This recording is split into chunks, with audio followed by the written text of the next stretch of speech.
Money Vikings, welcome back. I got a really interesting one for you today.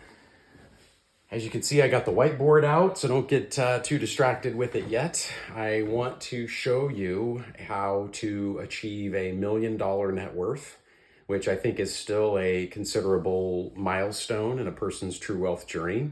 And I want to show you how it can and was done on a moderate salary, a middle-class salary, through some fundamentals, because that's what this is all about. And I just want to show you the numbers. Now, this kind of goes into an old saying that Charlie Munger has, where he says, do everything you can to get that first $100,000 in savings and investing. And that means, eating ramen, walking to school and work, shopping at the thrift store, wearing things out, wear your shoes until they're worn out, driving a very old beater car, etc., until you achieve that first chunk of capital. I think in the modern era that needs to be revised. He said this probably 25 years ago, and it needs to be revised probably to at least $250,000 or even $300,000. So I would say someone needs to do everything they can in the modern world to get to that $300,000 mark. And from there, the beauty and the magic of compound interest growth really starts to take hold. And I'll show you that in this example.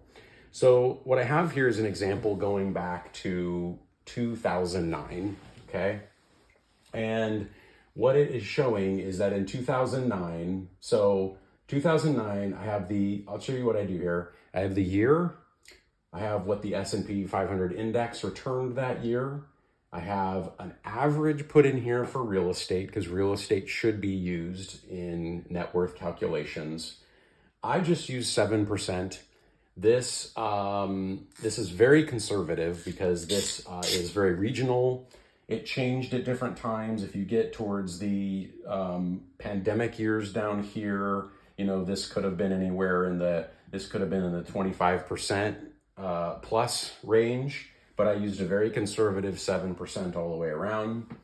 I used a very kind of, maybe it's on the little bit the higher end, but a kind of solid middle-class salary. Started at about 80,000, goes up sort of modestly through time with various pay raises and maybe a couple promotions, okay? Starts at 80,000, it ends at 160,000, okay? This is the contribution amount. Again, I advise at least a 10% contribution amount. Some years it was 12%, some years 13, as high as 14. Then some years had to ramp back down because of costs, family formation, maybe a couple of big purchases that needed to be made, maybe a car needed to be bought, etc. So that went back down to 10, maybe to 12, then back up. This is the net worth calculation through time. As you can see, starts at 53,000. If you go back to maybe the year close to 2001, 2002, that would have been a negative net worth. That would have been probably a negative 15 or 20,000 if you take into account school loans. But at this point, at 2009, starting to gain some traction, right? Took a few years to get started. Okay, so in 2009, you have the S&P did 23%, which is pretty good. So this is assuming a portfolio that is heavily weighted in the S&P 500. Maybe something like on average at least 60 to 70% in the S&P 500, and then the remainder in some bonds and maybe some cash, okay? Real estate 7%, etc. So what happens is in 2010, you see the net worth goes to 93,000. That 93,000 makes a 12% return. The $400,000 home gets another 7% bump, which is another about $30,000 approximately, plus or minus. Salary is the same, contribution goes up a little bit, okay?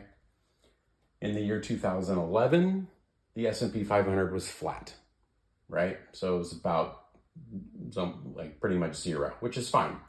It happens. As you can see here through the years, it's interesting. The S&P 500, has several up years and then maybe kind of a flat or down year, but a lot of up years in the last 15 years. And we're going from 2009, so 1, 2, 3, 4, 5, 6, 7, 8, 9, 10, 11, 12, 13, 14, 15. Okay, got it.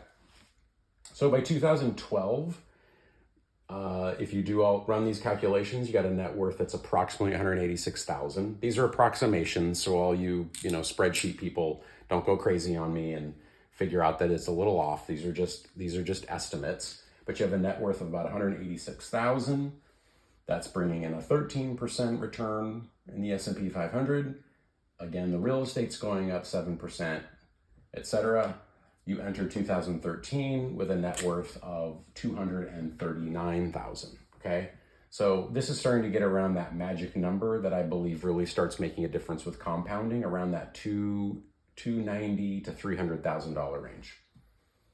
So that money in the following year is bringing in an 11% return. The real estate is still 7%. I'm just using that as an average.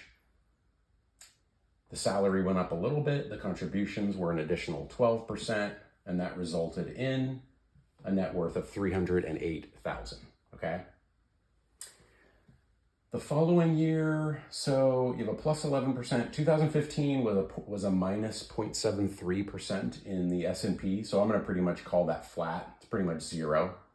So there's no gains really, except, remembered with dollar cost averaging, you're buying more shares that year. So you'll see this picks up pretty nicely in the following year. So it goes from 308 to 370, but in the following year, you get a nice 9% bump in growth in 2016 in the S&P 500.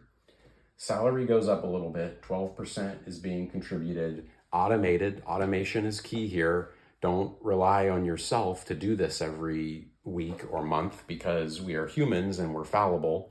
And so we really need automation to help us stay very, very disciplined. And that's what this is showing, is that automation. So automation, I'm going to put that in the notes.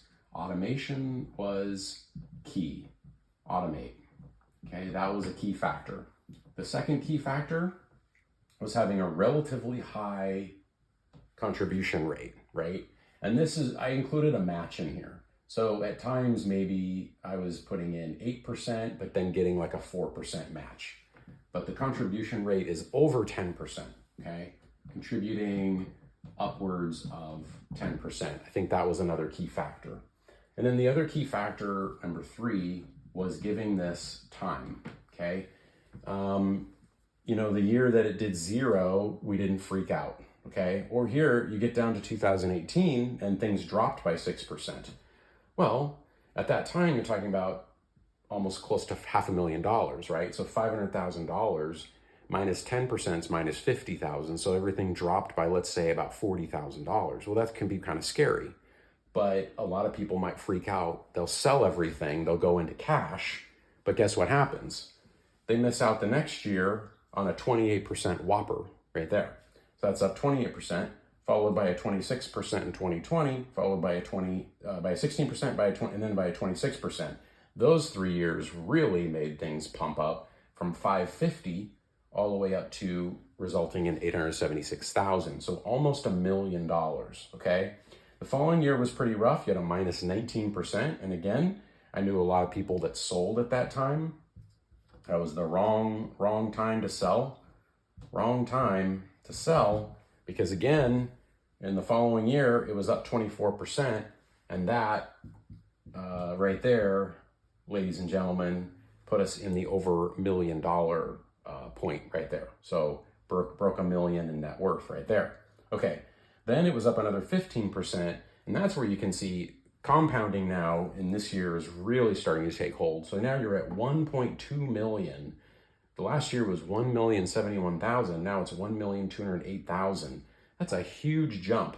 And you can see, that's a jump by, let's say, about 135, let's just say 100, let's just say that's a jump of about 140,000 because of compounding and because of the size of the portfolio. Whereas in the early years, you'd see jumps of about 40,000, right? And that was, a lot of that was contributions probably, and real estate going up. But now you're seeing jumps of about 140,000 right there in the out years. So So that's starting to really gain speed and pick up. So anyway, I just want to give you this as a little bit of example. You might want to run your own numbers over the last 15 years. Is a very interesting thing to do, and you can kind of play it out. I would say, you know, even if you're really conservative with the S&P, let's say it goes down next year. Okay, so the 1 million, let's say it drops 20% next year. Okay, so you're going to get a drop of, let's say it goes down 200,000. So then you're at 1 million. Okay. So you're at 1 million, but then the next year it goes up 8%. You're going to be back at 1,080,000, and then another 10%, and you're going to be back right up to around close to 1.2 million. And again, you're not worried about that. There's nothing to freak out about, because the person here is never going to be taking this all out at once. They want to derive some income from it. They want to derive, you know, 5,000-6,000 a month off of that. So they're not really worried if 1 year it's 1 million and the next year it's 1.2. That's okay. They just want over the long term for it to grow. So hey, I hope that's a good example. I hope that helps y'all. And thanks for tuning in. We'll see you on the next one. Take care.